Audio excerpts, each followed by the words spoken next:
ఇకపై మీకు ఇష్టమైన ఫేవరెట్ సీరియల్స్ యొక్క ఫుల్ ఎపిసోడ్స్ యూట్యూబ్లో అందుబాటులో ఉండవు.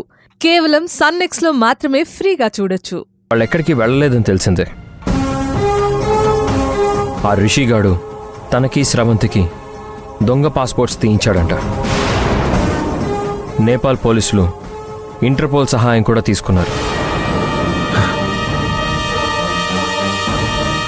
నా ఉద్దేశం ప్రకారం వాడు దొంగ పాస్పోర్ట్లు చేయించాడు అంటే ఈ దేశం దాటి వెళ్లాలనేదే వాడి ప్లాన్. ఏంటి ఏసీపీ గారు ఇదంతా?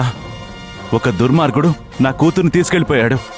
పోలీసులకి దొరకకుండా నా కూతుర్ని ఎక్కడో దాచిపెట్టాడు. అలాగని వాడిని దాక్కోలేదు. ఎప్పటికప్పుడు మనతో ఫోన్లో మాట్లాడుతూనే ఉన్నాడు. నా కూతుర్ని హింసిస్తూ వీడియోలు పెడుతున్నాడు. మనం మాత్రం వాడిని ఏం చేయలేకపోతున్నాం. చేతులు కట్టుకొని వాడు చేసేదంతా చూస్తున్నాం. సార్, టెక్నాలజీని వాడు బాగా వాడుకుంటున్నాడు. వాడు చేసే కాల్స్, పంపే వీడియోస్ అన్నీ డార్క్ వెబ్ నుంచి పంపిస్తున్నాడు. అందువల్లే వాడెక్కడున్నాడో తెలియడం లేదు. మరి మనమేం చేయలేమా? సార్, ప్రతి నేరంలోనూ ఒక చిన్న లూప్ హోల్ ఉంటుంది. నేరస్తుడు ఎన్ని జాగ్రత్తలు తీసుకున్నా తనకి తెలియకుండానే ఏదో ఒక మిస్టేక్ చేస్తాడు. అదే వాడిని పట్టిస్తుంది. రిషి ఇండియాలోనే కొన్ని నేరాలు చేశాడు.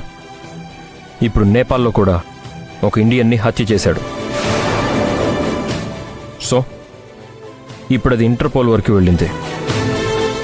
త్వరలోనే వాడెక్కడున్నాడో తెలుస్తుంది. ప్రస్తుతం పోలీసులు అరెస్ట్ చేస్తారన్న భయంతో వాడు శ్రవంతిని తీసుకుని అండర్ గ్రౌండ్కి వెళ్ళిపోయాడు. ఎక్కడున్నాడో తెలియదు సార్. తెలిసిన వెంటనే వాడిని అరెస్ట్ చేస్తాం.